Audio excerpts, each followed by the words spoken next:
하나님 아버지 감사합니다. 우리를 지금까지 인도해 주시고 우리를 보호해 주시고 지켜 주시고 우리의 육신과 우리의 마음과 우리의 영혼을 이끌어 주신 주님을 찬양하며 높여드립니다. 주님, 우리의 마음 진심이 담긴 찬양이요 기도이며 주님 앞에 우리의 마음을 드리는 예배이기를 소망합니다. 주님의 전에 나와 함께 하나님 앞에 예배하며 주의 말씀을 듣습니다. 혼탁하고 소란스러운 이 시대 속에 또 타락해가는 소돔과 고모라처럼 변해가는 이때에 우리가 하나님의 말씀을 붙들고 주님 앞에 참 평안과 안식을 누리기를 원합니다. 우리 믿음의 식구들 사업체와 직장과 가정과 삶의 곳곳에서 때로는 감당하기 어려운 상황도 있고 지치고 힘든 상황도 있습니다. 혼이 온전히 빼앗겨 정신이 없을 때도 있습니다. 기쁜 일도 있으나 그렇지 못한 일들이 우리 성도들에게 또 이 한 주간 있었을 것인데 주님이 그 모든 것들을 우리 주님이 아시는 줄 믿습니다. 태양의 빛이 또 비가 믿는 자들과 믿지 않는 자들에게 다르지 않게 내리듯이 우리의 삶에 일어나는 여러 가지 일들도 때로 그럴 수 있는데 오직 주님을 바라며 그 믿음을 잃어버리지 않게 주님 도와주시고 항시 하나님을 의지하여 서기에 부족함이 없도록 주님 이끌어 주옵소서. 미끄러지거나 죄 가운데 넘어지려 할 때에 주님의 오른손이 지켜주시기를 구합니다. 주님을 외면하고 죄 가운데 우리의 생각과 감정과 의지로 살아 주님의 징계와 심판 아래 이르는 자가 주님 한 명도 없게 하여 주옵소서. 오늘도 주의 말씀을 대하니 그 말씀 가운데 우리에게 은혜 주시고 또 귀한 깨달음 주시고 지금보다 더 하나님 앞에 가까이 더 거룩하고 정결한 주님의 신부가 되게 하옵소서. 지치고 힘든 이들에게 위로해 주시고 또 하나님 앞에 넘어진 자, 죄 가운데 있는 자 있으면 회개하며 주님 앞에 나아가는 자 되게 하여 주옵소서. 예수님 이름으로 기도합니다. 아멘. 오늘 우리 함께 하나님의 말씀 대하겠습니다. 하나님 말씀 고린도전서 4장 말씀입니다.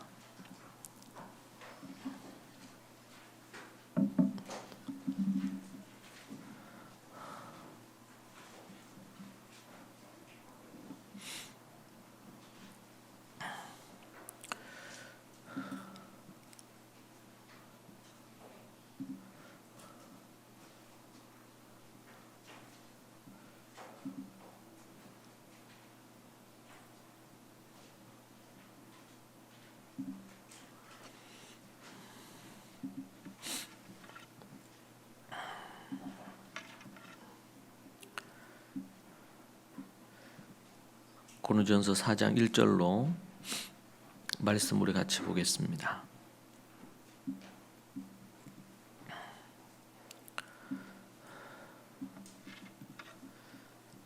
우리 함께 하나님의 말씀을 합독해서 읽도록 하겠습니다.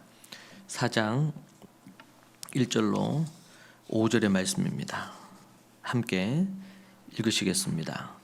사람이 마땅히 우리를 그리스도의 일꾼이요 하나님의 비밀을 맡은 자로 여길지어다. 그리고 맡은 자들에게 구할 것은 충성이니라. 너에게나 다른 사람에게나 판단받는 것이 내게는 매우 작은 일이라. 나도 나를 판단하지 아니하노니 내가 자책할 아무것도 깨닫지 못하나 이로 말미암아 의롭다함을 얻지 못하노라. 나를 심판하실 이는 주시니라. 그러므로 때가 이르기 전 곧 주께서 오시기까지 아무것도 판단하지 말라. 그가 어둠에 감추인 것들을 드러내고 마음의 뜻을 나타내시리니 그때에 각 사람에게 하나님으로부터 칭찬이 있으리라. 아멘. 오늘 우리 이 말씀으로 그리스도의 일꾼이요 하나님의 비밀을 맡은 자로 여길지어다 라는 제목으로 여러분과 함께 말씀을 대하도록 하겠습니다. 이번 주 우리에게 주신 하나님의 음성을 듣기를 원합니다. 올해도 벌써 6월을 지나고 있습니다. 6월이 지나면 1년의 절반이 지나가는 그런 시점입니다. 하루하루가 또 한 주 한 주가 참 빠르게 지나가고 있지요. 하나님 앞에 늘 깨어 우리가 믿음으로 서기를 원하고 또 하나님의 말씀 안에 거하기를 원합니다. 오늘 우리가 보고 있는 이 말씀을 통해서 교회 안에, 고린도 교회 안에 있는 분쟁과 그리고 다툼과 분열, 팔을 나누어서 다투는 그 사건에 대한 배경 속에 오늘 3장 뒷부분과 4장이 이어지고 있습니다. 그러한 상황에 대해서 바울께서 지금 고린도 교회를 향해 필요한 답을 주십니다. 우리는 고린도 전서의 말씀을 통해서 이제 4장인데 이제 넘어가면 5장, 6장, 7장으로 넘어가면 우리가 잠언에 나오듯이 잠언이 짧은 몇 절인데도 지침을 많이 주지 않습니까? 그런 것처럼 지금 서신서들이 대부분 그러한 부분으로 기록되어지고 있는 것을 봅니다. 그래서 특별히 이걸 신학적으로 타켓 서신이다 이렇게도 불립니다. 일반적인 어떤 가르침이기보다는 그 교회에 필요한 타켓을 두고 그 부분에 대해서 가르침을 주고 지침을 주고 있다는 것이죠. 성경은 우리에게 원리를 말하기도 하지만 그 원리에 근거한 구체적인 지침을 말해주는 책입니다. 그래서 성경은 우리에게 삶의 지침이다. 내가 가는 그 길의 등이요 빛이다. 어떻게 어디로 가야 될지, 어두우면 이게 돌뿌리에 잘못하면 넘어질 수도 있겠죠. 그래서 성경에서 하지 말라 한 것을 하라는 것이 있고 하지 말라는 게 있지 않습니까? 하지 말라는 것을 하게 될 때에 그때에 갖가지의 많은 문제들이 많이 발생하고 그리고 진정한 마음의 평안을 잃어버립니다. 교회 안에 있고 신앙생활을 함에도 불구하고 그러한 참 평안을 얻지 못하거나 또 아니면 갖가지의 많은 돌뿌리에 넘어져서 타락하는 이런 사례와 사건들이 많이 있습니다. 고린도 교회도 다르지 않았습니다. 저는 고린도 교회 관련해서 고린도전서를 연구할 때 성경을 읽고 가볍게 간단하게 연구한 적은 있지만 이번처럼 성경 한자 한자를 원어를 연구하고 자세하게 보기는 저 개인적으로도 처음입니다. 고린도전서를 처음 시작할 때는 고린도 교회가 말도 많고 탈도 많은 교회잖아요. 그 교회가 어떠했나 이런 부분으로 살폈습니다. 그런데 한 장 한 장 연구하면서 이 고린도 교회에 있는 문제들이 이게 고린도 교회에 있는 문제만이 아니고 나의 문제고 우리의 문제고 이 시대의 교회의 문제구나 라는 것이 더 피부로 와닿고 또 구체적으로 저에게 다가오는 것을 느낄 수 있었습니다. 며칠 전에 이제 7월달 원고를 7월달 본문이 토다의 7월달 본문이 고린도전서 6장과 7장이거든요. 거기는 때론 7장은 40절까지 있는 긴 절입니다. 근데 그 절에 그 7장에서는 작은 것 하나하나까지 세세한 것까지 지침을 주고 있는 것을 봅니다. 결혼 전에 미혼 처녀들이 어떻게 결혼에 대해서 생각해야 되는지, 그리고 또 아내와 사별했을 때 아니면 이혼한 어떤 상황 가운데 있거나 다양한 케이스에 대한 어떻게 해야 될지에 대한 구체적인 지침을 주고 있습니다. 하나님이 주시는 예수님이 말씀하신 큰 원칙 아래에서 세세한 어떤 상황들에 따라서 유대인들에게 적용하는 게 좀 다르고 큰 원칙은 똑같지만 유대인들에게 적용하는 지침이 다르고 이방인들에게 적용하는 지침이 다르고 이방인이더라도 이방인 교회 성도지요. 이방인 교회 성도라도 케이스마다 다 다른 것입니다. 처녀인 경우, 과부인 경우, 호라비인 경우 상황 따라 다 다릅니다. 거기에 구체적인 지침을 줍니다. 주의 명령이라고 얘기하기도 하고, 주께서 명령하신 것은 아니지만 믿음의 사람인 내가 너희에게 권면하노니, 이렇게 얘기하면서 얘기하는 대목도 있습니다.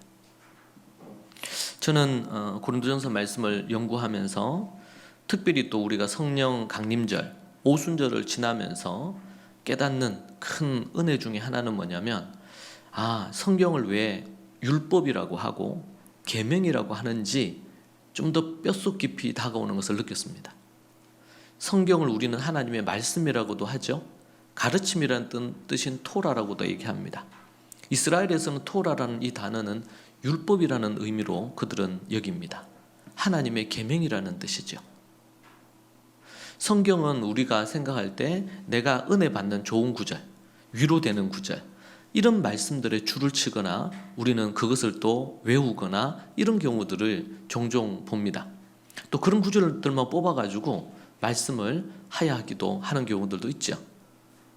그러나 성경은 우리에게 그러한 부분의 말씀도 있습니다. 분명히 우리를 위로해 주는 말씀, 또 지금 이 시대는 더더욱 그런 위로나 아니면은 또 격려나 이런 것에 대한 갈증이 심하거든요. 그러다 보니까 그런 말씀들을 더 우선되게 여기는 경향이 없지 않아 있습니다. 그러나 성경은 우리에게 분명히 말하는 것 중에 하나는 뭐냐면, 성경은 우리에게 주는 지침이요 계명이라는 뜻입니다. 계명이요 하나님의 법입니다. 우리는 오순절, 첫 오순절을 통해서 출애굽해서, 영적으로는 출애굽을 했다는 것은 애굽에서 사단과 마귀에게로부터 탈출했다는 의미잖아요. 탈출하고 나서 50일째 되는 날, 그들이 시내산에 올라서 시내산에서 모세가 하나님으로부터 법을 받습니다. 이것이 첫 오순절이었습니다. 첫 오순절 때는 하나님의 율법, 법을 받았고, 그래서 출애굽기 19장이 시내산에 모세가 올라가는 스토리가 나옵니다. 19장, 출애굽기 19장. 출애굽기 20장에는 뭐가 나올까요?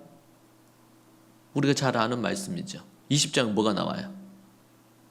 출애굽기 20장 10계명 말씀이 나오죠. 20장 이후로부터 시작해서 끝까지 대부분의 내용이 마지막 결론이 이르기까지 20장 이후 20장이 10계명 나오고, 10계명이야 율법에 대한 자세한 설명, 계명에 대한 자세한 설명이 21장, 22장, 23장 계속 이어지고 있습니다. 어떻게 살아야 되는지에 대한 부분입니다. 신약으로 오면 오순절에 성령이 강림하셨습니다. 성령이 강림하셨어요. 구약에서는 돌판에다가 하나님의 계명을 돌판에 새겨서 주셨고, 신약에서는 예수님이 부활 승천하신 이후로 성령님을 보내셔서 믿는 자들의 마음에, 심령의 신비에다가, 돌이 아니라 마음에다가, 신비에다가 하나님의 계명을 새겨주시는 것입니다. 누구로? 성령 하나님을 통해서. 그래서 구약과 신약의 이 부분은 우리가 구약 신약 이렇게 했지, 1세기 당시 초대교회라든지 몇 세기 동안은 구약 신약이라는 단어 표현이 없었습니다. 왜냐하면 3세기까지만 해도 신약이 없었거든요. 쪽복음으로 이런 걸로 있었죠. 마태 복음, 마가복음 이런 게 쪽복음으로 있었다, 편지로 있었단 말이죠. 근데 그게 정경으로 확정되는 게 3세기 이후입니다. 그러니 구약 성경밖에 없었어요. 그러니 이걸 구약이다 이렇게 표현 안 했습니다. 나중에 신약을 이것을 정경으로 편입을 시키면서, 구약만 성경이었어요. 캐논이었어요. 근데 신약을 편입시키면서 보니까 이거를 칭해야 되잖아요. 그래서 신약이라고 그 당시에 학자들이 이것을 칭했습니다. 뉴 테스트먼트라고 해서 새로운 하나님의 언약이다 이렇게 칭했어요. 그러다 보니까 이걸 신약이라고 하다 보니까 그 전에 게 뭐가 됩니까? 자연스럽게 구약이 되겠죠. 구약이. 그래서 우리가 성경을 얘기할 때 순서로 따지면 구신약 이렇게 해야 되잖아요. 근데 우리가 보통 어떻게 얘기를 합니까? 신구약 성경 이렇게 말하죠. 왜 그렇게 말하냐면 이 말이 맞아요. 왜냐하면은 용어가 구약이라는 표현보다 신약이란 이 단어를 먼저 썼어요. 신약이 기준이 돼서 구약이라는 명칭이 쓰게 된 거죠. 그래서 신구약 성경이라고 그렇게 하게 되는 것입니다. 그러나 이 신약은 1세기 이후로부터 교회에 기록된 부분들 중에서 정경으로, 성경으로 확정된 것을 많았습니다. 더 많았어요. 그래서 여러분 들어보셨을 건데 외경이라는 단어 들어보셨죠? 외경. 네, 천주교에서는 이것도 이제 정경으로 이렇게 인정을 하는데 외경이라는 것도 있습니다. 이것은 정경 안에 못 들어온 신약의 각종 편지들입니다. 그래서 신구약 성경으로 이렇게 확정이 된 것입니다. 하나님께서 모세에게 시내산에서 모세 오경을 중심으로 한 토라를 주셨습니다. 이 토라는 지금 출애굽에서 광야를 지나서 가나안 땅에 들어가야 되는데 들어갈 이 백성들이 어떻게 살아야 될지에 대한 구체적인 지침을 주신 것입니다. 그것이 십계명이야 하나님의 율법 계명입니다. 그것이 출애굽기 20장 이후에 쭉 나오고 민수기에도 또 부분적으로 나오고 이것을 그들이 받았는데 광야 40년을 지나면서 하나님이 심판하셨잖아요. 믿음으로 가나안 땅에 들어가야 되는데 불신하고 하나님을 업신여기고 이렇게 한 그들을 하나님이 광야에서 다 죽여버리시죠. 여호수아 갈렙 빼고는 젊은 세대 20세 이하의 젊은 세대들은 가나안 땅에 들어갑니다. 근데 나머지는 40년 동안 광야에서 다 죽게 하십니다. 하나님의 심판이에요. 그런데 다시 들어가려고 하니까 여호수아 갈렙 외에는 그 세대 사람들이 다 죽고 없어요. 그러니까 젊은 사람들이 있는데 그 젊은 사람들이 지금 20살은 60살이 됐고, 그죠? 10살은 50살이 된 거예요. 왜냐하면 40년이 지났으니까. 근데 이들이 지금 가나안 땅에 들어가서 뭘 형성을 해야 됩니까? 국가를 만들어야 되잖아요. 여호수아를 중심으로. 그러니까 뭐가 필요해요? 하나님의 법을 다시 가르치는 게 필요한 거예요. 그때 그들은 어렸어. 잘 모르기도 하고. 그래서 기록된 것이 모세가 죽기 전에 기록한 것이 신명기입니다. 이것은 뭐예요? 가나안 땅에 들어갈 젊은 세대들에게, 다음 세대들에게 하나님의 율법을 다시 정확하게 가르치는 것입니다. 그렇게 해서 사복음서와 그리고 신명기 말씀, 창세기, 출애굽기, 레위기, 민수기 네 권의 책과 그리고 신명기가 등장을 하는데, 그래서 신명기의 내용은 출애굽기와 민수기를 반복해서 가르쳐주고 있는, 그래서 신명기를 뭐라고 하냐면 따라 하실까요? 교육서. 이스라엘의 교육 교본, 교육서, 교육 헌장이 있는 책이 신명기다, 이렇게 얘기를 합니다. 그만큼 중요한 부분이고 역사적으로 그렇게 돼 있어요. 자, 여기서 이제 중요한 게 뭐예요? 하나님의 율법, 하나님의 계명을 시내산에서 십계명이야를 주셨단 말이죠. 자, 여기서 우리 한 가지 기억할 것은, 우리는 율법 그러면 개신교에서는 좀 부정적인 개념이 강합니다. 왜냐하면 종교개혁을 하면서 이렇게 이제 1, 2, 3세기를 주로 초기 교회로 보는데, 이 이후로 4세기를 기점으로 예루살렘이 아니라 어디로 복음이 넘어갔어요? 교회 주도권이 로마로 넘어갑니다. 로마로. 이탈리아 로마죠. 거기에서 이제 교황 제도도 만들어지고, 이제 예배당도 큰 이 대형 예배당도 만들어지고 이런 일이 있었습니다. 그 전까지만 해도 그런 게 없었습니다. 그리고 교회, 기독교의 축은 이스라엘, 예루살렘이었습니다. 그런데 강대국 로마로 이것이 옮겨지기 시작한 겁니다. 그러면서 거기에 교황 제도도 들어오고, 그리고 대형 교회들 형태로 성당들이 만들어지고, 그러면서 4세기를 기준으로 많은 것들이 변했습니다. 그렇게 해서 4세기 이후로부터 해서 16세기까지 오는 동안 많은 이런 교회가 타락했죠. 교회가 타락하고 성직자들이 타락하고 이런 일들이 많이 생겼습니다. 그리고 이제 4세기, 5세기, 6세기를 거치면서 사제들만 성경을 읽고 해석할 수 있던 권한이 있다고 교황이 교시를 내립니다. 그러면서 일반 성도들은 성경을 볼 수도 없고 연구할 수도 없고 가르칠 수도 없게 됐어요. 우리가 아는 것처럼 1세기 당시 이스라엘에서는 어릴 때부터 말씀을 듣고 하야하고 연구하기를 10대 때 연구하고, 그렇게 해서 저들이 10대 후반이 되면 말씀을 가르칠 수 있는 말씀의 사람으로 준비되었다고 제가 여러분에게 가르치지 않았습니까? 근데 그게 현대에 와서는 그게 다 없어져 버렸잖아요. 그래서 누군가는 그걸 뭐라고 표현하냐면 기억상실증에 걸렸다, 교회가. 기억상실증에 걸린 교회, 그런 책이 있어요. 다 잊어버린 거예요. 교회 그것을 다 몽땅 기억상실 걸린 것처럼 잊어버린 거죠. 그리고는 지금 눈에 보이는 그 부분이 교회라고 생각을 하게 된 거예요. 여러분 그거 아십니까? 몇 세기 전까지만, 종교개혁 있기 전 얼마 전까지만 하더라도 가정에서 부모가 자녀에게 하나님의 말씀을 가르치면 교회에서 그들을 출교시키고 그리고 그 도시에서 쫓아냈습니다. 심지어는 화형도 시켰어요. 그것은 오롯이 사제들의 권한인데 왜 가정에서 부모가 가르쳤냔 말이에요. 이 어처구니 없는 일이 언제 일어났냐면 종교개혁이 있기 얼마 전부터 있었어요. 그만큼 사제들의 권한이 아주 막강했죠. 그리고 예배 때도 이 성도들은 알 수 없는 언어로 미사를 진행을 했습니다. 그러니 설교를 들어도 뭔 말인지를 알 수 없는 언어로 한 거예요. 일반인들은.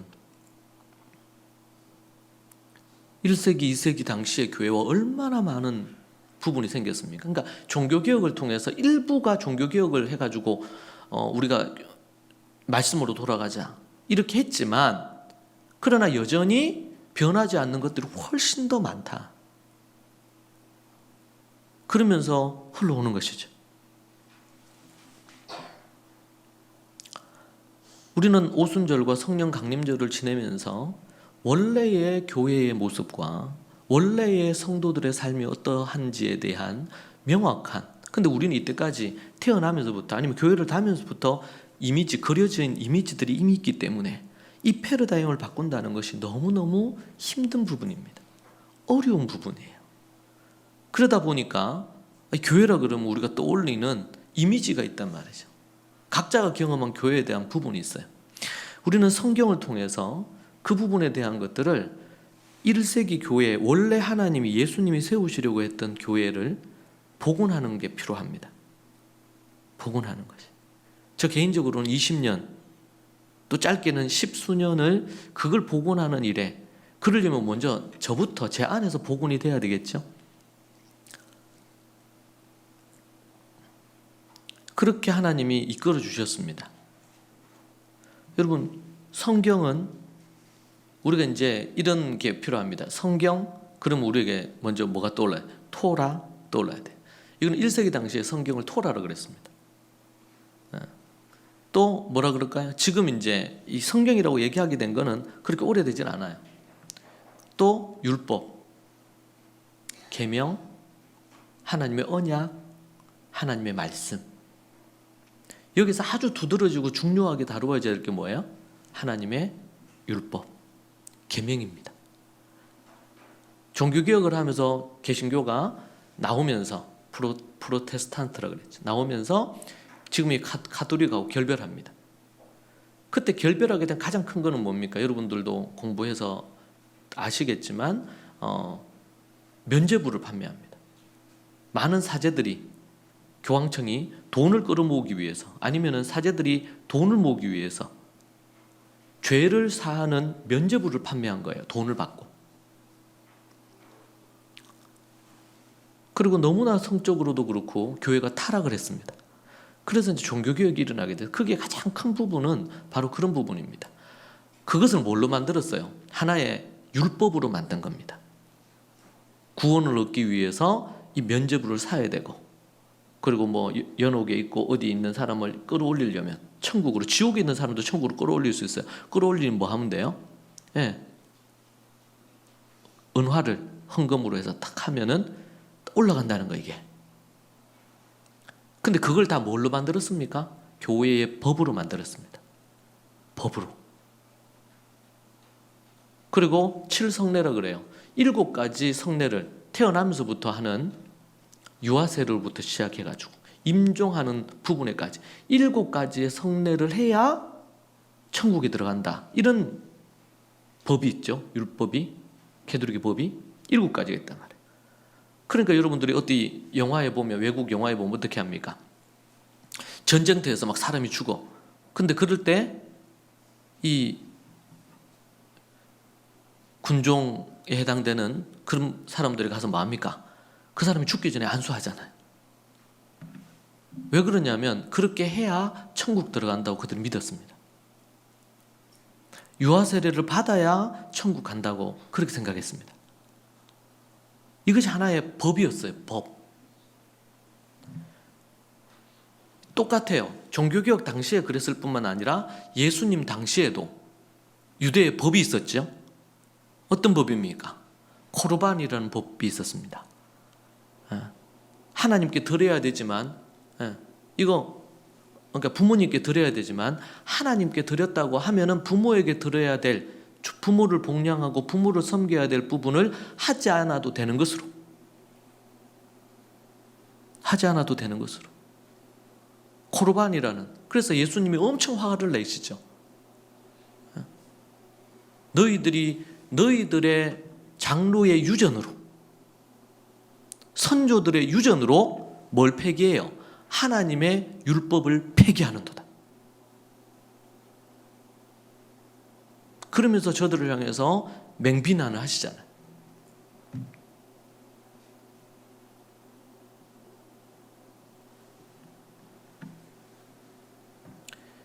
동일해요. 여러분, 이 시대에는 어떻습니까? 유대인들은 자신들은 아브라함의 자손이라 그랬어.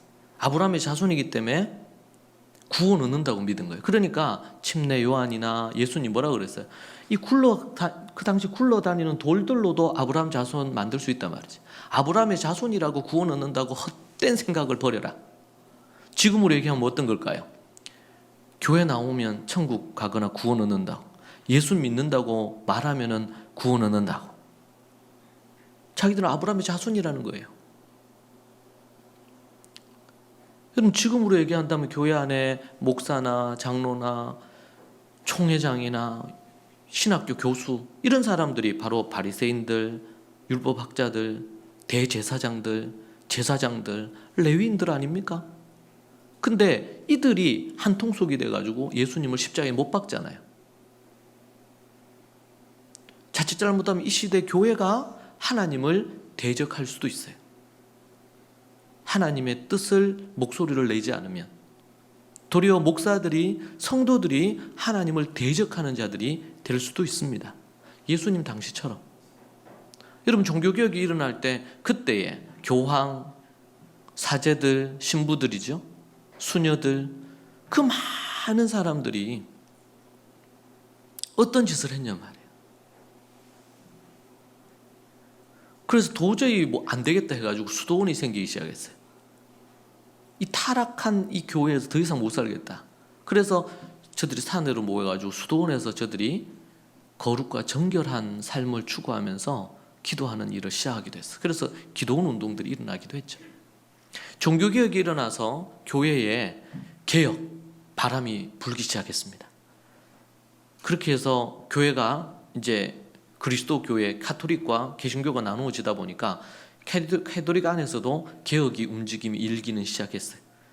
그러나 그들의 전체주의적인, 교황을 중심으로 한 독재적인 이 구조를 통하여 그러한 것들이 되어진다는 것이 매우 어렵습니다. 그래서 캐톨릭에서는 성경보다도 교황의 교시가 더 우위에 있습니다. 물론 캐톨릭에 있는 분들 중에서 믿음 있는 분들도 있을 수 있고 사제들이나 지도자들 중에서 참 신앙인도 있을 수가 있습니다. 그러나 공식적으로 예수 그리스도가 아니어도 구원이 있다고 표방하고 있는 캐톨릭의 교리로 봐서는 진정으로 구원 얻는 부분들을, 그 교리를 믿고 있다면 얻기는 어렵다라고 보여집니다. 여러분은 성경을 여러분의 삶에 어떤 결정할 부분에 지침으로 여기십니까? 내 말이나 행동이나 내가 취하는 어떤 결정에 대한 지침으로, 율법으로, 법으로 여기십니까? 율법주의가 잘못된 것입니다. 율법으로 구원 얻으려고 하고 율법을 지켜 행함으로 내가 의롭다고 여기려고 하는 것이 죄된 것입니다. 그러나 우리에게 주신 하나님의 법은 우리에게 너무나 귀중한 것이고 우리가 목숨을 다해서 생명을 다해서 지켜야 되는 것입니다. 죄와 싸우기를 피 흘리기까지 하라고 그렇게 우리 주님이 말씀하시지 않았습니까? 우리 성경 한 부분을 같이 찾아보시죠. 마태복음 5장입니다. 마태복음 5장 말씀 같이 찾아서 같이 읽으시죠.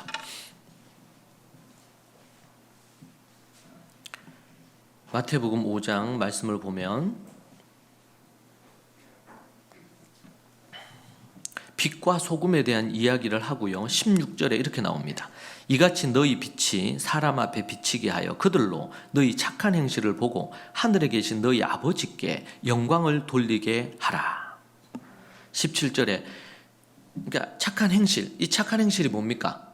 말 그대로 우리 17절 이하로 해가지고 21절부터 10계명을 재해석합니다. 10계명을. 그리고 21절에 보니 옛사람에게 말한 바 살인하지 말라. 누구든지 살인하면 심판을 받게 되리라 하였다는 것을 너희가 들었으나 이렇게 나오죠.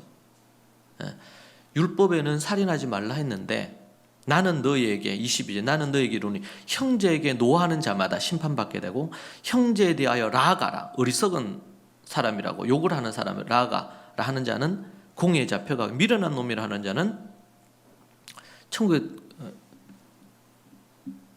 지옥불에 들어가게 되리라 이렇게 말씀합니다. 이렇게 얘기하면서 5장, 6장, 7장까지가 10계명을 재해석하고 거기에다가 예수님이 3계명을 추가하신 내용이 나오는 거예요. 그래서 출애굽기 20장 구약에서 10계명이 있자면 신약에서는 마태복음 5장, 6장, 7장에서 3계명이 있는 것입니다. 자, 그러면서 17절에 뭐라 그럽니까? 내가 율법이나 선지자를 폐하러 온 줄로 생각하지 마라. 왜 이런 말씀을 하실까요? 예수님이 가늠하다 잡힌 여인을 해서 죄 없는 자가 돌로 치라고 얘기하죠. 그렇게 하면서 가늠하다 현장에서 잡힌 여인을 용서해 주셨습니다. 다시는 죄를 범하지 말아라 그러면서 용서해 주셨습니다. 의도적으로 데리고 온 겁니다. 이 여자를. 여러분, 간음을 하는데 숨어서 할 거 아니에요, 남녀가. 그런데 잡아오기를 여자만 잡아왔어요. 나쁜 짓 한 남자도 같이 잡아와야지. 근데 남자는 안 잡아왔어. 여자만 잡아왔어. 그리고는 예수님이 사랑의 선지자라. 그러니까 이 여인을 하나님의 율법으로 한다면 돌로 쳐서 죽여야 되는 겁니다. 그런데 만약에 이 여자를 그 율법대로 하지 않는다면 하나님의 율법을 범하는 거기 때문에 예수님에게 율법을 범한 자로서 문제가 생기고 만약에 돌로 쳐서 율법대로 하게 하면 사랑의 사도라고 사랑의 선지자라고 알려져 있는 예수님에 대한 이미지에 치명적인 문제가 생기게 되겠죠. 그래서 예수님을 지금 시험하기 위해서 이 여자를 데리고 온 겁니다. 그러니까 예수님이 뭐라고 얘기하십니까? 이 두 가지를 율법주의에 빠져가지고 저들이 율법을 자기 식대로 해석을 하는 거죠. 또 그리고 사랑과 관련된 부분에 대해 이 양 대치되는 이 상황에서 예수님 뭐라고 얘기하냐면 죄 없는 자가 먼저 돌로 치라고 이렇게 얘기합니다.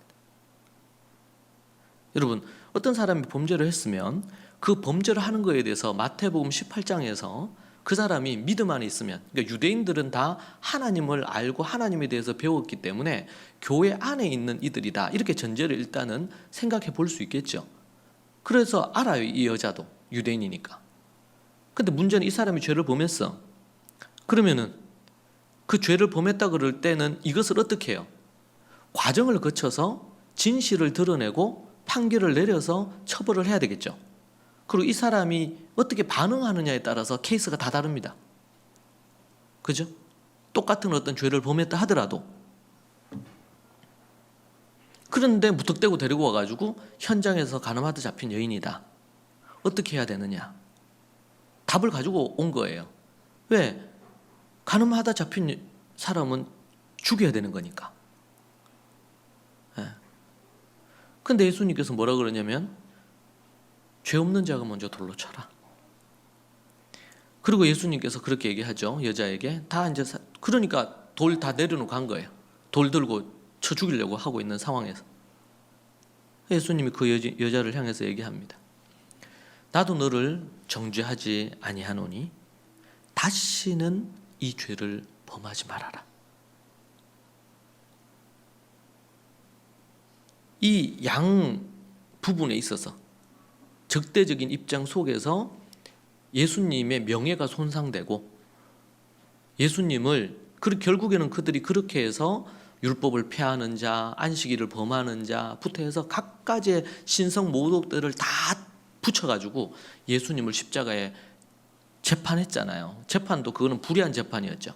적법한 재판을 통해서 변호사도 없었어.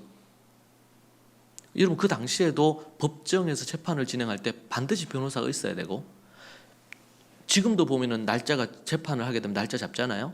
그러면은 조사할 시간을 줍니다. 그리고 언제 재판 기일이 나와요. 그럼 근데 재판 기일한데 이게 지금 조사하는데 시간이 좀 더 걸립니다. 그럼 또 연기도 가능해요. 근데 여러분 예수님이 잡혀온 게 한밤중에 잡혀와서 그죠? 목요일 날 한밤중에 잡혀오셔가지고 새벽에 재판을 하고 그리고는 예수님이 십자가에서 매질 당하고 이렇게 해가지고 십자가의 정오에 예수님이 달리셔서 죽으시잖아요. 채 만 하루가 안 돼서 모든 재판이 끝나고 역사 속에 가장 불의한 재판이에요. 예수님에 대한 재판이. 여인을 데리고 와서 그런 식으로 했단 말이에요. 착한 행실을 보고 하늘에 계신 아버지께 영광을 돌리게 하라. 사람들이 율법을 선지자를 폐하러 온 줄로 생각하지 마라. 폐하러 온 게 아니고 뭐 하러 왔다? 완전하게 하러 왔다. 그럼 폐해졌다 안 폐해졌다? 율법이 폐해졌습니까 안 폐해졌습니까? 단 폐해진 것이 있어요. 그건 뭐냐면 제사 제도가 폐해졌습니다. 왜냐하면 예수님이 십자가에 달려 죽으심으로 단번에 모든 더 이상의 짐승의 제사가 드려질 필요가 없어요. 예수님의 그 제물 되시는 것이 완벽하기 때문에 더 이상 제사 부분이 필요 없습니다. 그러나 그 외에 윤리나 도덕적인 부분이라든지 여러 부분들에 있어서는 많은 부분들이 그러니까 이 부분으로 들어가면 이제 연구할 부분이 많아요. 어떤 부분들은 시대적인 상황에서 때로는 여러 가지 상황에서 변한 것도 있고 신약에 와서도 지금 우리가 고린도전서를 보면 사도 바울이 교회에 대해서 지침으로 얘기하는 것이 구약과 동일한 선상에서 예수님의 메시지와 동일한 선상에서 얘기하는 것들이 있거든요. 근데 이방 교회의 성도들은 어떻게 해야 된다? 이런 내용은 구약에 없단 말이에요. 그러니까 사도 바울이 새롭게 쓰는 거예요. 구약의 말씀의 기초 위에서 예수님의 새 계명 기초 위에서 이방인 성도들은 어떻게 해야 될까? 그 대표적인 게 뭐냐면 두 사람이 믿지 않았는데 두 사람 중에 고린도 교회 성도들 중에 누가 한 사람이 예수님을 믿은 거예요. 그죠? 유대인들은 다 하나님을 알고 어떤 형태로든 믿는 사람들이잖아요. 그런데 이방 교회에서는 이런 형태의 결혼이 생긴 거예요. 기본적인 원칙은 믿지 않는 자와 결혼이 불허해요. 이것은 유대인이나 이방인이나 똑같아. 결혼 전에 있다면. 그러나 결혼을 한 상황인데 한쪽이 예수님을 믿고 한쪽이 안 믿는 거예요. 이런 경우에는 어떻게 해야 되나? 이런 경우에는 구약의 율법에 예수님의 새 계명이 있다 없다 이게 지침이 없어요. 그래서 그 기본 원칙을 갖고 사도 바울이 새로운 지침을 기록합니다. 그것이 고린도전서 7장에 언급이 돼요. 그 케이스마다 또 다 달라.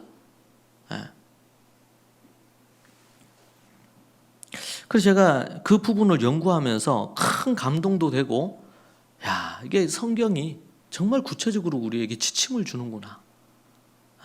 대원칙을 주고 원칙 아래에서 구체적인 어떤 사례에 따라서 지침들이 조금씩 현실적이면서도 구체적이고 이런 부분에 지침을 주는구나.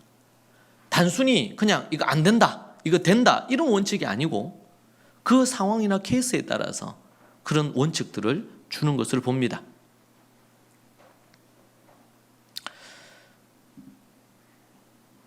그런 부분에 있어서 오늘 우리에게 지금 교회 안에 분쟁이 있습니다. 바울파, 아볼로파, 게바파, 그리스도파 이 네 파로 나누어서 막 싸웁니다. 이 파들이 나누어지게 된 배경에는 뭐가 있습니까? 그리스 헬라 철학의 세상의 지혜라는 관점에서 성경을 해석하고 교회를 판단하고 지도자들을 판단한 겁니다. 이 문제에 대해서 바울은 네 가지로 이 부분에 대한 답을 줍니다. 첫 번째는 성전을 더럽히지 말라 이렇게 얘기합니다. 고린도전서 3장 16, 17절에서 너희는 너희가 하나님의 성전인 것과 하나님의 성령이 너희 안에 계시는 것을 알지 못하느냐? 누구든지 하나님의 성전을 더럽히면 하나님이 그 사람을 멸하시리라. 하나님의 성전은 거룩하니 너희도 거룩하니라. 여러분 갑자기 지금 분쟁에 대한 얘기를 하다가 뭐 얘기가 나와요? 하나님의 성전 얘기가 나와요. 성전은 하나님의 성령이 거하시는 곳 아니냐? 하나님이 거하시는 곳이 성전이죠? 구약에? 자, 근데 신약으로 오면서는 예수 그리스도를 믿고 성령님이 그 사람 안에 들어오면 그게 뭐다? 성전이다. 성전. 자, 그런데 그리스도의 몸이 성전인 거예요.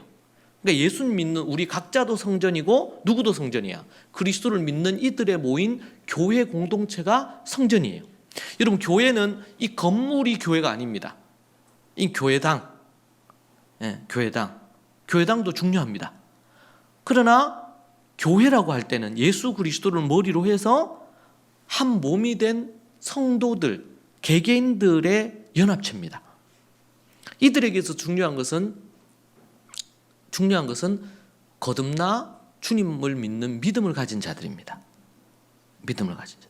그래서 1세기들의 자료에 보면요, 그 당시에는 핍박이 심했잖아요. 그러니까 그 사람이 예수님 믿는 공동체 어디서 모인다, 이게 발각이 되면 다 잡혀서 죽었어요. 그래서 여러분들이 아시죠? 익투스라고 해가지고 물고기 모양으로 그 사람이 진짜 크리스찬인지 예배를 들어오려고 하는데 진짜 크리스찬인지 아닌지 이게 첩자인지 알 수가 없잖아요. 그래서 뭐예요? 이렇게 익투스라는 물고기 모양을 딱 하면은 그 상대도 그렇게 하면은 이게 암호인 거지, 암호. 그래서 교회 안에 들어왔어요. 그러니까 지금 이 시대에는 그냥 예배 때 누구나 올 수 있었지만 초대교회 당시에는 진짜 믿고 거듭난 사람들만 올 수 있었어요. 그럼 그 전에 아직까지 믿음이 명확하지 않고 믿음이 없는 사람은요, 그 사람들이 최소한 1년 내지 2년 동안 믿는 자가 그 사람들을 섬기면서 복음도 전하고 양육하는, 그 사람이 진짜 거듭날 수 있도록 이끄는 시간이 있고, 교회 예배에 참여하는 것은 진짜 믿는 자들이 거듭났다는 것이 이 사람이 섬긴 것을 통해서 확인한 사람, 섬긴 사람이 볼 때 이 사람 진짜 거듭난 것 같습니다. 그러면 침례를 베풀었어요. 1세기 당시에는. 지금은 그렇지 않죠. 그냥 다 오고 어떤 일련의 어떤 이 과정을 거치면 그 사람에게 다 예수님 믿는다는 표도 주고, 그렇게 하면 뭐 세례도 뭐 그런 식으로도 주기도 하고 이런 일들이 있죠. 하나님의 몸된 성전이란 말이에요. 그렇잖아요, 여러분. 예수님 믿는다고 교회 왔는데 그 사람이 옛 습관을 여전히 가지고 있으면서 사기도 치고 나쁜 짓도 하고 성적인 범죄도 저지르고 이렇게 하면 그리스도의 몸이 더럽혀질 거 아닙니까? 그래서 문턱이 엄청 높았습니다. 1세기 당시에. 근데 이게 이제 4세기로 넘어가면서 정치적으로 이 로마에서 정치적으로 원래 태양신을 섬기던 그 종교에서 이 콘스탄틴 대제가 등장하면서 종교를 바꿀 필요성을 느낀 거예요, 정치적으로. 그래서 기독교를 택하면서 이게 완전히 반전이 일어나죠. 그러니까 교회를 나와서 예배를 안 드리면 그 사람들은 뭐였냐면 공직 일을 할 수 없었어요. 그런 형태로 갑작스럽게 이게 바뀐 것입니다. 그러니까 제대로 안 믿는 사람들도 다 어디로 왔어요? 교회로 왔어요. 그러면서 태양신을 섬기던 그 신전 이런 데를 교회로 바꾸면서 그런 형태로 변질된 부분들이 없지 않아 생겼습니다. 그러면서 뭐가 문제가 생겼어요? 진짜 회심인지 아닌지 이것의 기준이 모호해지는 상황들이 생기기 시작합니다. 진짜 거듭난 사람은요, 복음이 뭔지를 알아야 돼요. 왜? 그 당시에는 예수님 믿는다는 것이 곧 죽음을 의미했기 때문에 웬만해서 예수님 안 믿는 겁니다. 그런데 진짜 예수님이 구세주시고 주인이시라는 것을 깨닫고 체험하고 이러면서, 그래서 아리마대 사람 요셉이라든지 성경의 많은 인물들을 보면, 지금도 제가 이스라엘에 가보면요, 정말 정통파 유대인들 출신이고 랍비 출신인데도 공개적으로 예수 믿는 것을 얘기하지 않습니다. 왜냐하면 테러 당하거나 쫓겨났거나 죽음을 당할 수 있기 때문에. 그래서 예수님의 제자들 외에 아리마대 사람 요셉이라든지 뭐 이런 사람들, 사내들인 공회원들이었잖아요. 그런 사람들이 예수님 믿는 것을 공개적으로 안 드러냈죠. 근데 예수님이 십자가에 달려 죽으시고 시신을 가져올 때 자신이 제자인 걸 밝힙니다. 그렇죠? 그런 어떤 상황들이 있습니다. 여러분, 왜 분쟁을 얘기하고 교회가 지금 파를 나눠가지고 바울파, 머슴파 해가지고 막 싸우는 중에 왜 성전 얘기를 할까요? 여러분, 하나님의 성전을 더럽히면 그 사람을 멸하라는 것이 하나님의 법입니다. 죽이라는 거예요. 성전을 더럽히면. 그래서 예수님이 이 성전이 무너지면 3일 만에 세우겠다. 이것은 뭐예요? 성전을 더럽혔다고 본 거예요. 공격했죠. 그래서 그런 걸 빌미로. 건물인 성전을 더럽혀도 하나님의 그 사람을 죽이라고 하셨는데, 하물며 예수 그리스도를 믿는 성도들이 한 몸을 이루고 있는 교회가, 신약의 교회가 하나님의 성전인데, 이 성전을 팔을 나누어서 교회를 쪼개고 싸운단 말이에요. 그러면은 건물인 성전을 더럽혀도 하나님의 심판이 있고, 예수님이 성전 올라가서 장사하는 사람들 성전에서 막 채찍으로 쫓아내고 막 그렇게 하시잖아요. 예수님 화를 내시잖아요. 상을 막 뒤집어 엎고 이렇게 하시잖아요.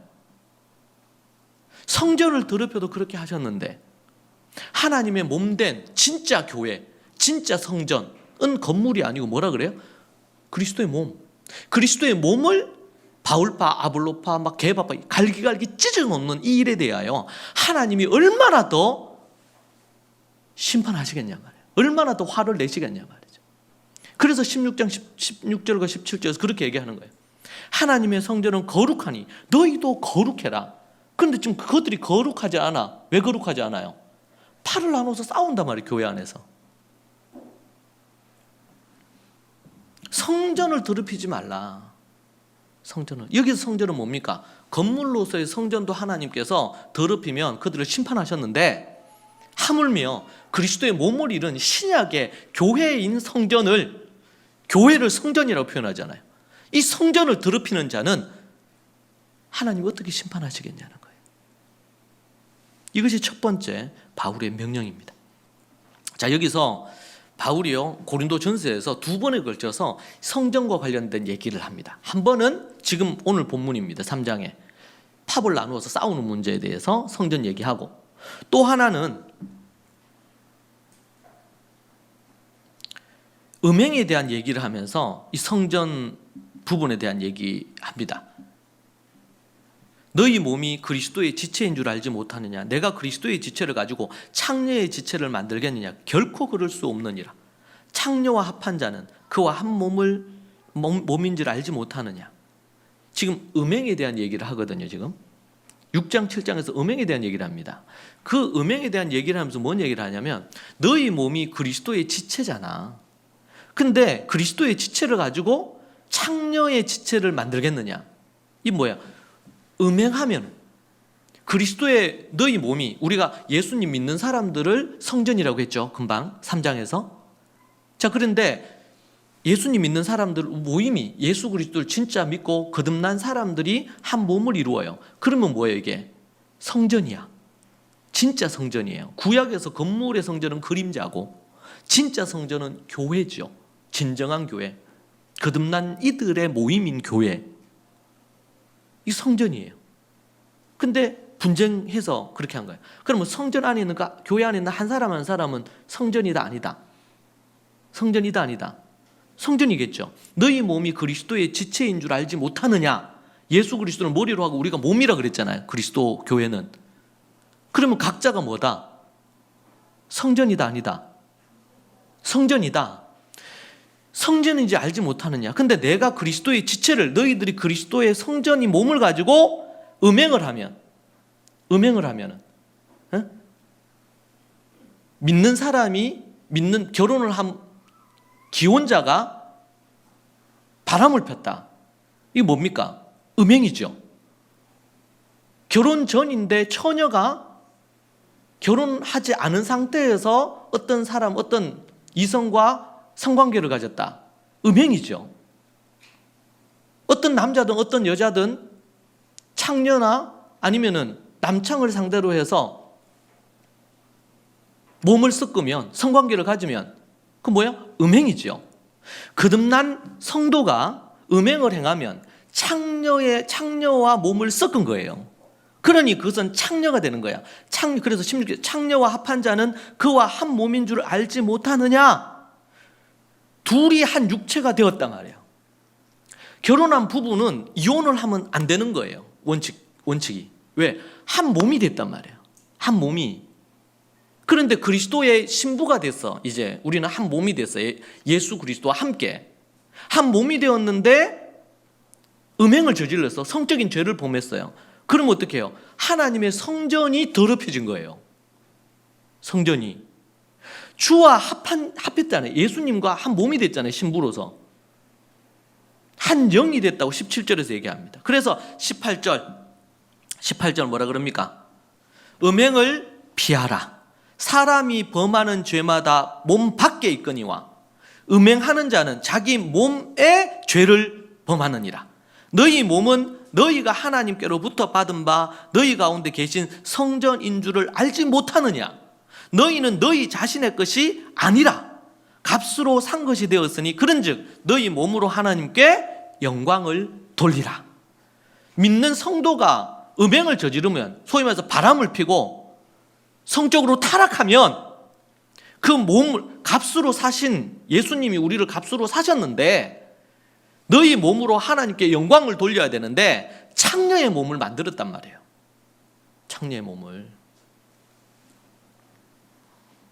그래서 성전, 몸이라는 부분을 갖고 고린도전서에서 딱 두 부분에서 얘기합니다. 분열의 문제에 대해서 얘기하고 또 하나는 음행하지 말 것에 대한 얘기를 합니다. 그리스도의 몸은 분열하거나 음행하면 안 된다는 거예요. 성전을 더럽히지 말라는 것이 바울 사도의 첫 번째 분쟁하는 이들을 향해서 얘기하는 것입니다. 자, 그런데 이 부들의 분쟁의 문제는 누가 지금 연결이 돼 있어요? 지도자, 목사님들과 연결이 돼 있어요. 이 고린도 교회를 개척한 목사님이 누구예요? 사도 바울이고 후임자로 2대 목사님으로 오신 분이 누구냐면 아볼로 목사님이에요. 그런데 이제 개척하시고 이렇게 하고 나서는 선교하시는 부분이니까 바울 사도께서는 그러니까 이제 목회를 누가 이제 아볼로 목사님이 했단 말이에요. 그런데 교회 안에 바울을 지지하는 따르는 그룹이 있고 그리고 아볼로 목사님을 지지하는 그룹으로 나누어지기 시작한 거예요. 교회 안에 파벌이 생기기 시작한 겁니다. 이것은 바울이나 아볼로가 그렇게 하시려고 한 게 아니고 그들 안에 있는 성도들끼리 자기들이 그 교회 안에 나름의 권력과 이런 것을 알력을 갖고 이런 부분으로 그들 안에 나누어지기 시작했습니다. 그게 더 확대가 돼서 뭐라? 나는 베드로파다. 그래서 유대인들을 중심으로 한 부분들을 토대로 해가지고 유대 그룹들이 베드로파를 형성하는 겁니다. 이러면서 그러니까 바울, 아볼로, 게바파까지 이렇게 형성되어지니까 그냥 에라 모르겠다. 우리는 그냥 그리스도파래. 그리스도가 위잖아. 이러면서 그리스도파까지 생긴 거예요. 교회 안에 4개 파가 있어가지고 서로 싸우는 겁니다. 지금도 보면 정치적으로 어떤 걸 한다 그러면 국민과 국익을 위해서 어떤 것을 이렇게 하기보다는 당리당략을 위해 가지고 어떤 형태가 됐든지 간에 무조건 지지를 하는 이런 패거리 정치를 하는 경우들을 보지 않습니까? 근데 교회 안에 지금 그런 문제가 생긴 겁니다. 교회 안에 하나님의 법이, 하나님의 말씀이 중심이 돼야 되는데 그게 아니고 패거리를 나누어서 싸우기 시작하는 겁니다. 이것이 지금 그 문제죠. 근데 거기에 중심에 뭐가 있어요? 지금 지혜가 있어요. 그리스 헬라, 그러니까 고린도 전서에서 지혜라는 단어는 그리스 철학에 이야기하는 지혜예요. 잠언의 지혜가 아닙니다. 그런 측면에서 볼 때 그리스 헬라 철학의 지혜가 아볼로가 더 높다는 거예요. 그래서 아볼로를 추종하는 세력들이 이제 힘을 가지기 시작을 하고, 또 지금 담임 목사님은 아볼로시니까 이러면서 교회 안에 문제가 생기고, 이게 더 이상 아볼로 목사님이 감당할 수 없는 상황까지 고린도 교회 안에 분파가 나누어져서 싸움이 생긴 겁니다. 그렇게 하니까 두 번째로, 첫 번째는 뭐라 그랬어요? 성전을 더럽히지 말라 그래요. 두 번째는 3장 21절 23절에 자랑하지 말라 이렇게 합니다. 자랑하지 말라. 그런즉 누구든지 사람을 자랑하지 말라. 만물이 다 너희의 것임이니라. 바울이나 아볼로나 게바나 세계나 생명이나 사망이나 지금 것이나 장래 것이나 다 너희의 것. 고린도 교회 성도들을 위해서 하나님이 주신 게 아니냐. 바울도 하나님께서 사도로 세우시고, 아볼로도 목사님으로 세우시고, 베드로도 주시고, 그리고 세계, 우주 만물, 생명, 사망, 모든 것들이 다 하나님이 너희를 위해서 두신 것이 아니냐. 23절에 너희는 그리스도의 것이요 그리스도는 하나님의 것이니라. 그렇게 얘기합니다. 그러면서 뭐라 그래요? 자랑하지 말라. 그런즉 누구든지 사람을 자랑하지 말라. 교회 안에 지금 바울 자랑하고, 바울이 맞다, 아볼로가 맞다 이러면서 막 자랑하면서 이들이 막 싸우는 거예요. 물론 성경은 우리에게 하나님의 말씀을 가르치는 자를 존경하고 교회의 지도자를, 목사님을 존경할 것에 대해서 이야기를 합니다.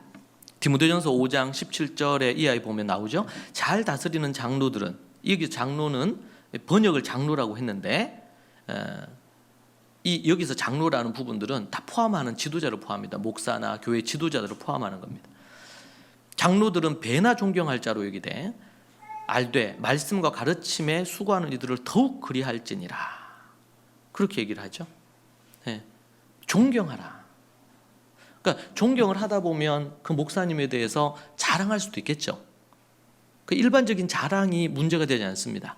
그런데 오늘 말씀에서 자랑하지 말라고 바울이 얘기하잖아요. 이때 자랑이라는 이 부분은요, 카우카오마이라고 해가지고 이 단어는 자랑하다, 뽐내다, 영광을 다 그에게 돌리다 이런 의미를 갖고 있어요. 네? 물론 목사님을 존경하고 목사님의 지도를 따르고 순종하는 것이 성경이 우리에게 얘기하는 메시지입니다. 그러나 하나님께 돌려줘야 될 영광마저 목사님에게로 돌리고 지도자에게 돌려서 하나님이 보이지 않고 하나님이 드러나지 않고 목사가 드러나거나 지도자가 드러난다면 그것은 잘못된 것입니다. 지금 고린도 교회가 그런 문제가 있는 거죠. 바울, 아볼로파 이런 부분으로 싸우는 거죠. 패거리를 나누어가지고. 이 부분은 잘못된 것이다. 그래서 바울이 그렇게 얘기하는 것입니다. 디도서 1장 5절에도 내가 너를 그레데에 남겨둔 이유는 남은 일을 정리하고, 디도를 남겨두고 갔어요. 전도하러 같이 갔다가 남겨뒀어요. 왜냐하면은 내가 명한 대로 각 성에, 각 도시마다 뭘요? 목사, 장로를 세워두기 위함입니다. 그 일을 위해서 디도를 거기 남겨뒀다. 그레데 섬에 남겨뒀다고 그렇게 말을 합니다. 베드로전서 5장 5절에서도 젊은 자들아 이와 같이 장로들에게 순종하고 다 서로 겸손으로 허리를 동이라. 하나님은 교만한 자를 대적하시되 겸손한 자들에게 은혜를 주시느니라. 그래서 교회 안에 있는 젊은 사람들, 많은 이들이 뭐예요? 목사와 교회 지도자에게, 앞에서도 얘기한 것처럼 장로라고 얘기했는데 어떤 장로예요? 말씀을 가르치는 장로들은 더욱 더 존경하라 이렇게 말을 하고 있잖아요. 그래서 여기 장로라는 이 단어는 지혜자라는 뜻이기도 하고 교회의 지도자라는 의미를 갖고 있습니다. 그래서 목사도 아니면 장로도 이에 해당될 수가 있는데요. 그래서 침례교회에서는 장로는 목사만 장로로 봅니다. 말씀을 가르치는 자, 치리하는 자. 그렇게 하고 이제 호칭 장로라 그래서 뭐 그런 경우도 있긴 있는데 모든 부분들은 집사로 그렇게 돼 있습니다. 이건 나중에 한번 우리 침례 교회에 대해서 한번 공부할 때 이야기할 수 있는 기회가 있으면 좋겠네요. 자, 여기에서 자랑하지 말라. 자랑하지 말고 뭐야? 적절한 그분을 향한 존경을 보이라. 그렇게 얘기하는. 저들이 지금 고린도 교회가 실패한 게 뭐예요? 지금 패거리를 나눠서 그 바울이나 아볼로를 우상처럼 떠받들면서 싸웠단 말이에요. 이게 이제 문제다. 문제다. 자연스럽게 존경하는 마음에서 자랑이 나오는 것이 아니고 지금 다른 차원이죠, 이 부분이. 그래서 자랑하지 말라. 하나님께 돌려야 될 영광을 지도자에게 돌리지 마라. 목사님에게 돌리지 마라. 정말 이 시대도 보면 목사나 아니면은 또 교회 지도자를 그냥 정말 존경하고 사랑해야 되거든요. 바울이 지금 바울을 향해서 공격하는 이들도 이 편지를 볼 거 아닙니까? 지금 바울을 향해서 비난하고 정죄하고 욕하는 그룹이 있거든요, 지금 고린도 교회에. 근데 그들에게 지금 편지 쓰는 거예요. 본인의 이야기를 지금 쓰는 거기도 해요.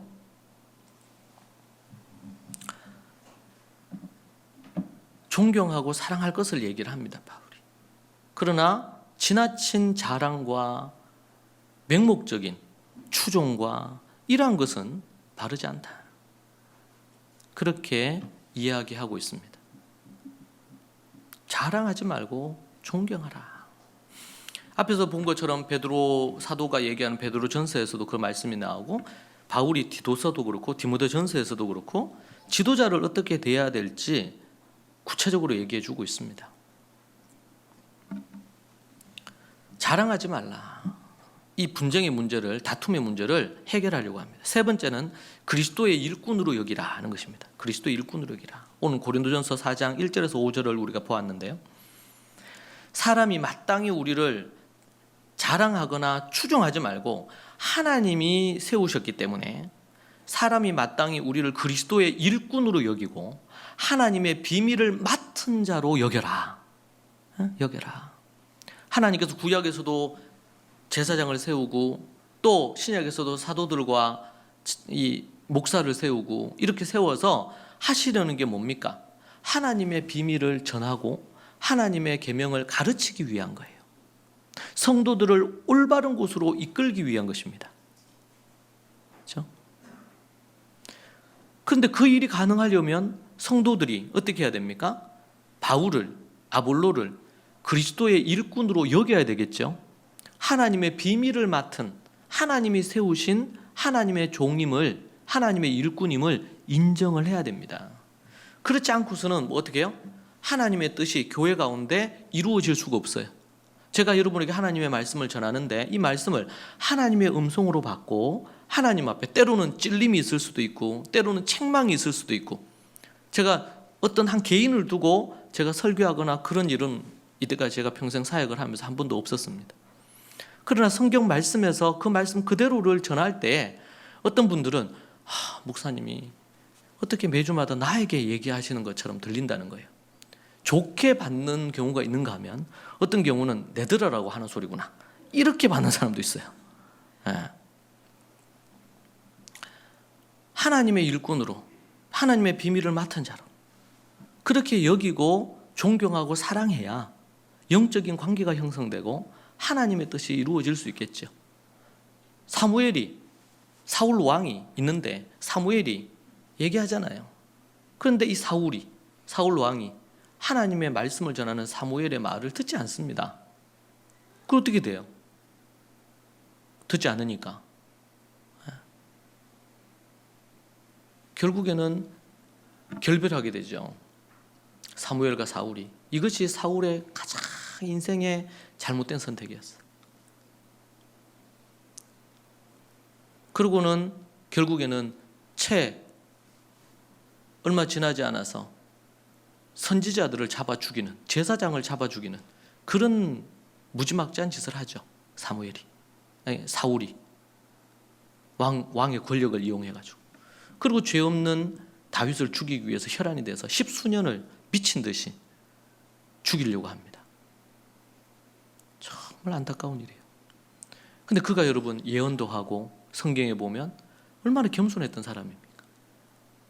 왕이 되는데, 왕이 되고 나선 사람이 2년 만에 교만해져가지고 자기를 왕으로 세우고 자기를 왕으로 해준 사무엘과 그 사무엘을 하나님께서 말씀에서 이끌었던 하나님을 없인 여기고 자기가 하나님의 자리에 올라가지고 교만해졌단 말이에요. 결국에는 비참한 죽음을 맞게 되고 그 집안 자체가 몰락을 합니다. 한 개인으로 끝나지 않습니다. 집안 자체가 몰락을 합니다. 3절에 보니까 너희에게나 다른 사람에게나 판단받는 것이 내게는 작은 일이라. 나도 나를 판단하지 아니하노니. 바울이 얘기합니다. 지금 자기를 공격하고 판단하고 정죄하는 사람들에게 얘기하는 겁니다. 너희들이 나에게 판단하는 것은 나에게 작은 일이다. 나도 나를 판단하지 않는다. 2절에서 맡은 자들에게 구할 것은 충성이다. 4절에 내가 자체가 아무것도 깨닫지 못하나 이로 말미암아 의롭다함을 얻지 못하노라. 다만 나를 충성된 자로 여길지 의로운 자로 여길지는 누가 하신다? 나를 심판하시는 이는 주시다. 5절에 그러므로 때가 이르기 전 곧 주께서 오시기까지 아무것도 판단하지 말라. 그가 어둠에 감추인 것들을 드러내고 마음의 뜻을 나타내시리니 그때 각 사람에게 하나님으로부터 칭찬이 있으리라. 바울이 지금 뭐라 그럽니까? 자기를 향해서 공격하는 이들을 향해서 나도 나를 판단하지 않는다. 너희들이 나를 향해서 판단하고 이 판단은 정죄를 얘기합니다. 정죄하는 것에 대해서 나는 그것을 크게 여기지 않는다. 나도 나를 판단하지 않는다. 나는 다만 하나님 앞에 충성을 다해서 사역할 뿐인데 그 일에 대해서 판단하시는 이는 하나님이 하신다. 여러분 지금 고린도전서 4장 1절부터 5절에 여기에 나타나 있는 이 메시지가 엄청납니다. 1차적으로는 사역을 하는 공격받을 수 있는 목사가 어떻게 해야 되는지를 우리에게 일단은 보여주고, 그리고 이거는 목사뿐만 아니라 모든 그리스도인들에게도 일부분 해당될 수가 있겠지요. 그리고 성도들은 어떻게 해야 될까요? 정죄하거나 판단해서는 안 됩니다. 정죄하거나 판단해서는 안 됩니다. 필요에 따라서 건의하거나 요청할 수는 있습니다. 근데 판단하거나 정죄해서는 안 됩니다. 목사를 향해서도 그렇고 성도들 간에도 그렇습니다. 그렇게 할 권한을 여러분에게 주신 적이 없습니다, 하나님이. 그럼 어떻게 해야 됩니까? 어떤 사람이 범죄하거나 잘못을 했다. 그러면 교회에는 그것을 치리할 수 있는 권한이 교회에 있습니다. 만약에 어떤 사안들이 있다면, 그래서 나중에 뒤에 보면 성도들 간에 법정에 호소를 해서 법정 다툼이 일어났습니다. 믿는 자들이 세상 법정에 다툼이 있었어요. 이것은 절대로 있어서는 안 될 일이죠. 나중에 그 얘기가 나오는데 다툼이 있었어요. 그럼 이거 어떻게 해야 됩니까? 이런 분쟁이 생기면 너희들 안에 지혜자가 1위도 없느냐 말이에요. 너희들 안에 믿는 자들이, 거듭난 자들이 함께 어떤 사람이 같이 지내는 곳이니까 다툼이 생길 수 있겠죠. 그러면 그 다툼을 중재하고 지혜로 이것을 다루어 줄 교회 안에 법정이 없느냐, 치리할 그 그룹이 없느냐 말이에요. 그렇게 해서 너희들이 예수님 믿는 자들이 예수 믿지 않는 법관 앞에 가서 서로를 비난하고 욕하고 정죄하고 판단하면서 그 재판을 해야 되겠냐는 거예요. 물론 세상을 살면서 억울한 일을 당하고 이런 일이 있을 수 있겠죠. 그러면 법정의 도움을 받을 수 있습니다. 바울도 로마 법정에 호소를 했으니까. 법정을 가는 것에 대한 것 자체가 잘못된 것은 아닙니다. 그런데 믿는 자들끼리 어떤 분쟁이 생겼을 때 그 분쟁에 대한 것을 교회 안에서 이 부분들에 대한 것을 위원회를 구성해서 치리할 수 없거나 작은 법정을 만들어서 해결할 수 없다면 안 된다는 거예요. 이 부분에 대해서. 이것을 차치하고라도 교회는 성도 간에도 그렇고 목회자들을 목사님을 상대로도 그렇고 지도자를 상대로도 그렇고 판단하거나 정죄하거나 뒤에서 말하거나 이런 걸 하면 된다, 안 된다? 안 된다. 철저하게 금지시키는 거예요. 왜요? 성전의 몸을 파괴하는 것이고 성전을 더럽히는 것이니까.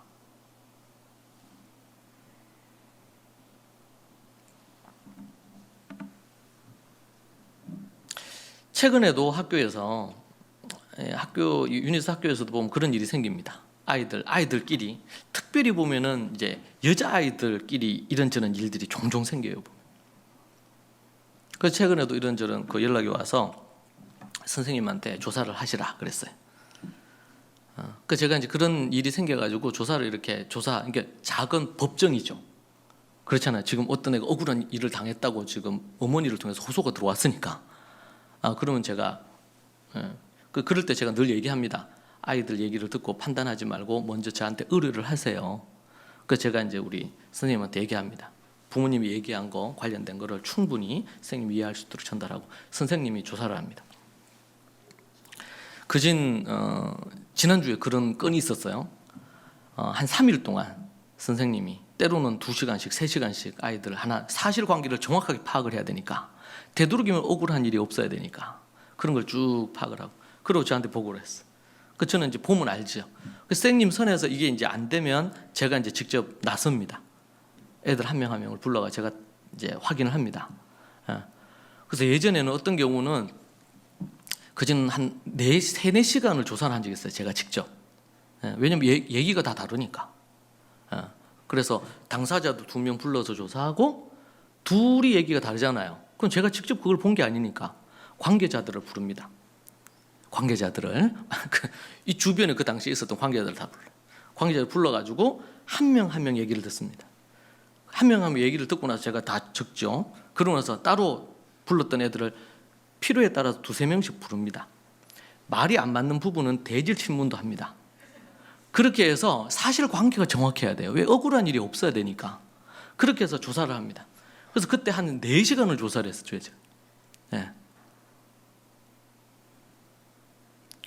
뭐 4시간 정도 하고 나면 탈진이 되죠. 이번에 이제 선생님이 그렇게 해가지고 저한테 줬어요. 관련된 자료만 해도 페이퍼가 제가 볼 때 한 최소한 한 7페이지, 한 10페이지 되는 것 같아. 쭉 그간 있었던 일들 쭉. 근데 여러분 그걸 해보면요, 99.9%는 의뢰했던 이야기와는 많이 다릅니다, 상황. 왜냐면 아이들은 자기 입장에서 얘기를 하니까. 근데 이제 얘기를 이렇게 하다 보면 다 이유가 있는 거예요, 또. 그 전에 어떤 사건이 있었거나 뭐 일이 있었거나 이런 것들이 막 있어요. 그래서 보면 이쪽도 이해가 되고 저쪽도 이해가 돼. 근데 그런 것들을 이제 해서 근데 누군가는 잘못한 게 있죠. 시작을 한 사람이 있어요, 분명히. 시작한 사람들에게 책임을 저는 좀 많이 묻습니다. 자, 그런데 그 시작한 일로 통해 가지고 마음이 상하면 사람이 이성을 잃어요. 그럼 얘가 이제 이상한 행동을 또 해. 그럼 그것 때문에 또 얘가 또 마음 상할 거 아니에요? 어떻게 그럴 수가 있냐? 그리고 또 이제 합니다. 그런데 대부분 이런 경우가 있을 때 애들은 어리고 미숙하니까, 초등학생이 뭐 그런 게 있겠어요. 미숙하니까 걔네들이 대부분이 뭐냐면 추측이에요. 추측한단 말이에요. 저것들끼리 뭐 얘기를 하는 것 같아. 내 욕을 하는 것 같아. 네? 그 확신이 들잖아. 또 확신을 가져, 애들이 막 확신을 가져. 그러면 또 자기도 이제 또 샤바샤바 얘기합니다. 그럼 상대가 또 볼 때는 저거 내 얘기하는 것 같아, 그거. 이런 일도 됩니다. 그런 오해가 쌓여가지고 어느 순간에 어떻게 돼요? 이게 속에 있는 게 드러난단 말이에요. 폭발을 합니다. 근데 한창 긴장한 폭발한 상황에서 아이들이 막 자기가 막 그렇게 해가지고 그 아이에 대해서 안 좋은 비난에 대한 얘기를 막 이제 어머니한테, 그럼 어머니는 놀라잖아요. 그래서 어떤 경우는 저한테 막 흥분해서 얘기하는 경우도 있어요. 네. 그래서 제가 일단 사실관계를 확인하겠다. 이게 제 첫 멘트입니다. 사실을 정확하게 알아야 되는 거니까. 객관적인 사실이. 제가 이 얘기를 길게 하는 이유가 뭐냐면 제가 볼 때는 성도들, 어른들도 별 차이가 없는 것 같아요, 보면. 상황들이. 정확한 투명한 커뮤니케이션이 되기보다는 그렇지 않는 경우도 많고, 그리고 이렇게 저렇게 흘러서 소문이나 얘기들도 많아요. 최근에도 이런저런 것 때문에 저한테 누가 얘기를 했는데 제가 얘기했어요. 직접 들은 거 아니면 믿지 마라, 그 얘기. 정말 그게 궁금하면 그게 사실인지 먼저 확인을 해라. 왜냐면 저한테 막 흥분을 해가지고 막 이렇게 저한테 하더라고요. 그게 사실인지 먼저 확인을 해라. 그리고 의도가 뭐였는지 들어봐라. 그래도 정말 그 사람이 뭔가 잘못된 게 있다 그러면 정중하게 그것을 얘기를 해라. 근데 보통은 이제 이미 흥분된 상태로 얘기되기 때문에 싸움이 되거든요, 이게. 그럴 때 뭐가 중요할까요? 판단하고 정죄하는 거라면 안 돼요. 여러분, 우리는 필요에 따라서 분별할 수는 있어요. 저 하나님 원하셔지는 게 아닌 것 같은데, 저렇게 말하는 거 아닌 것 같은데. 예를 들면 이렇게 분별할 수 있어요. 그럴 때에 절대로 말을 옮겨서 안 돼요. 내가 어떤 얘기를 들었다. 그럼 말을 옮기면 안 됩니다. 교회에서는 만약 어떤 그런 부분들이 어떤 일이 있을 때 그것에 대해서 분별해서 그것에 대해서 필요에 따라서 그게 어떤 큰 사건이다. 그러면 거기에 대해서 판단하여 하나님의 말씀의 원리를 따라서 때로는 책망하거나 징계하거나 너무 심하면은 치료할 수 있겠죠.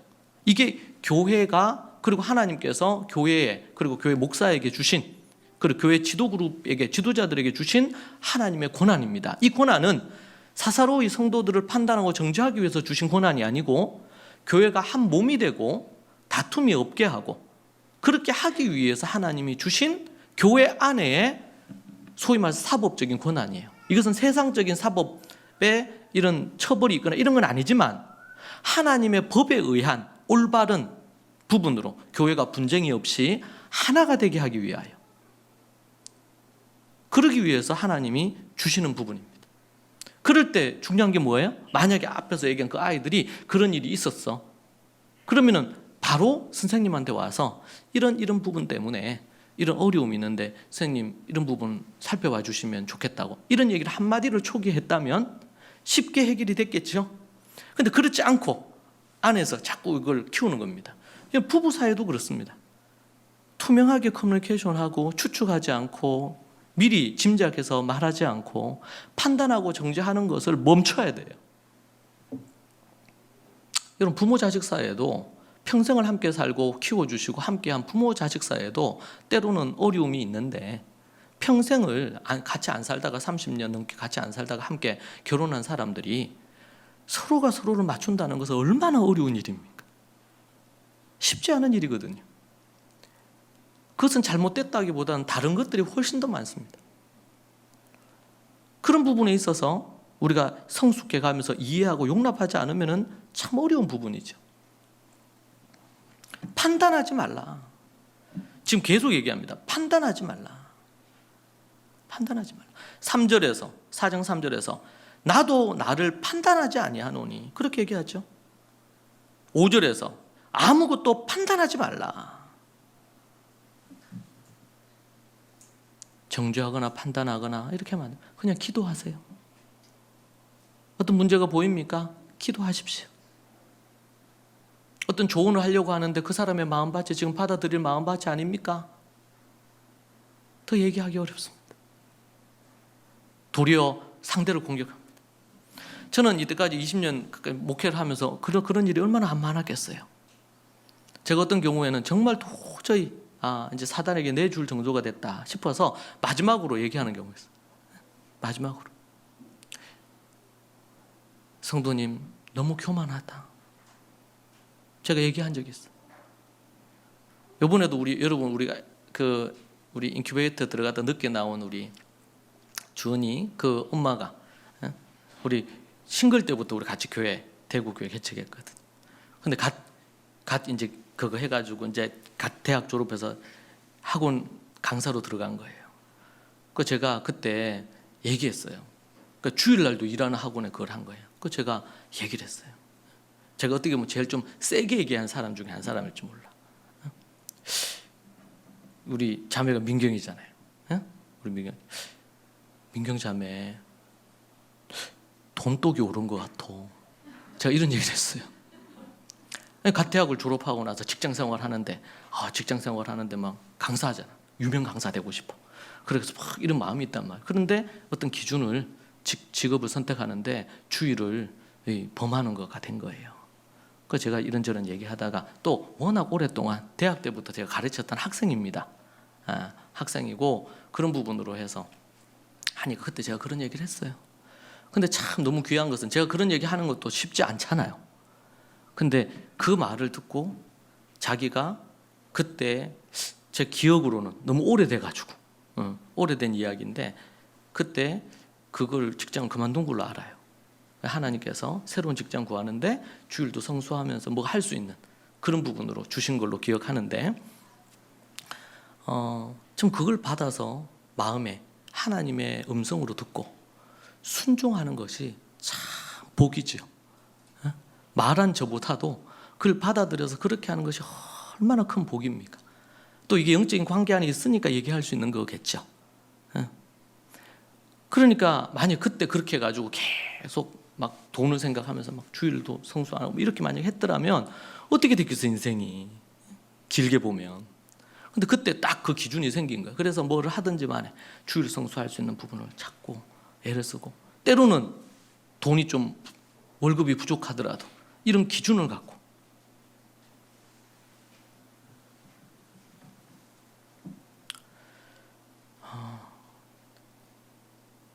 참 쉽지 않습니다. 때로는 어떤 것을 하나님의 뜻을 얘기하려고 할 때 공격받을 각오를 하고 얘기하지 않으면 안 되는 일들이 목회를 하면서 많이 생깁니다. 때로는 발에 먼지를 떨어야 되는. 왜냐하면 얘기하지만 받아들이는 마음밭이 아니에요. 거부해요. 여러 번 얘기하고 요청하지만 하나님의 뜻을 얘기하지만 받아들이지 않아요. 발에 먼지를 떨고 기도하는 수밖에 없을 때가 있죠.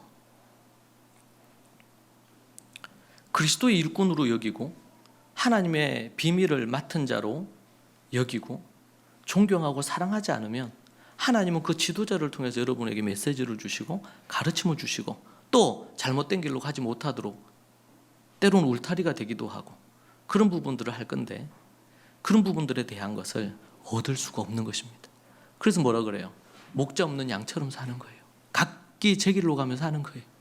그러니까 뭐예요? 자기 임의대로 자기 소임대로 자기 뜻대로 살아가는 거예요. 이게 하나님의 뜻인지 하나님이 원하시는 게 뭔지 그것을 묻고 함께 천성을 향해 믿음으로 가라고 하나님이 목사를 두시고 교회의 지도자를 두시고 또 교회를 주셨어요. 교회를. 교회를. 그래서 때로는 목사도 어떤 부분에 대한 것을 뭔가 독단적으로 하기보다 그룹을 형성해서 목회협력위원회에서 논의를 하고 그것을 토의를 해서 정말 하나님의 뜻이 어떤 부분인지 객관적으로 그 부분에 대한 것을 하는 부분입니다.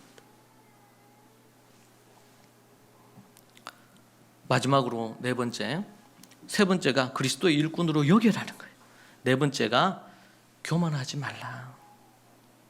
고린전서 4장 6절부터 15절까지 내용인데 그것을 한마디로 얘기하면 6절에 보면 이렇게 나옵니다. 형제들아 내가 너희를 위하여 이 일에 나와 아볼로를 들어서 본을 보였으니 이는 너희로 하여금 기록된 말씀 밖으로 넘어가지 말라 한 것을 우리에게서 배워 서로 대적하여 교만한 마음을 가지지 말게 하려 함이라.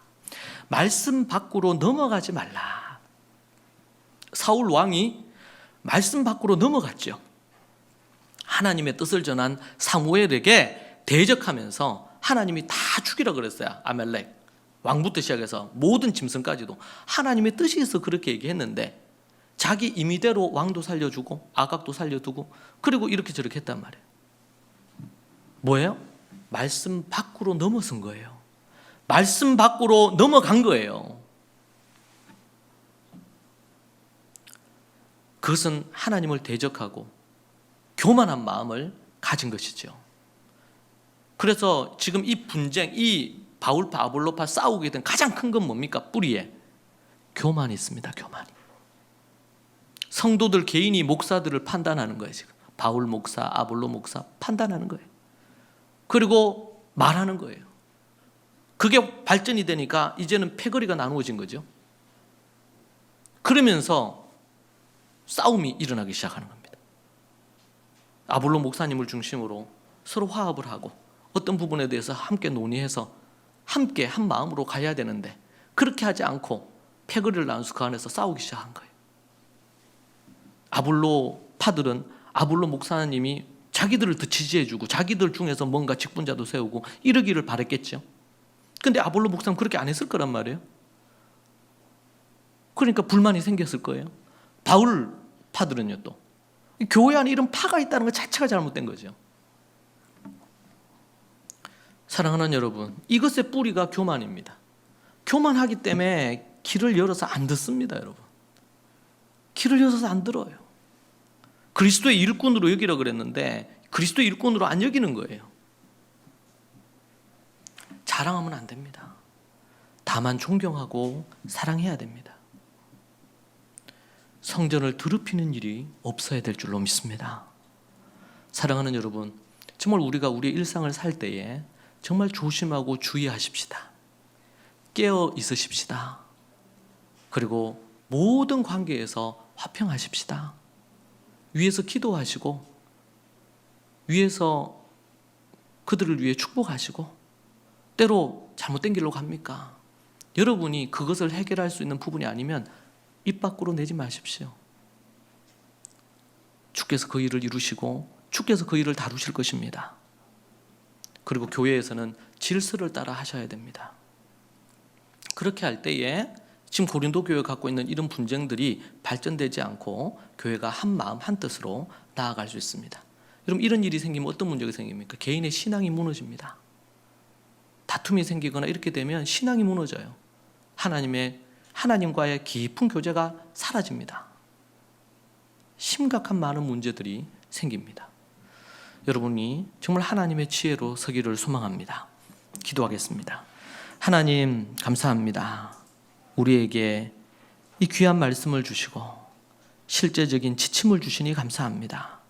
주님, 우리가 우리의 죄된 본성을 거스려 말하기를 조심하고 겸손하며 정말 하나님 앞에 겸손히 배우려는 자세와 존경하고 사랑하는 자세로 믿음으로 서는 자들이 되게 하여 주옵소서.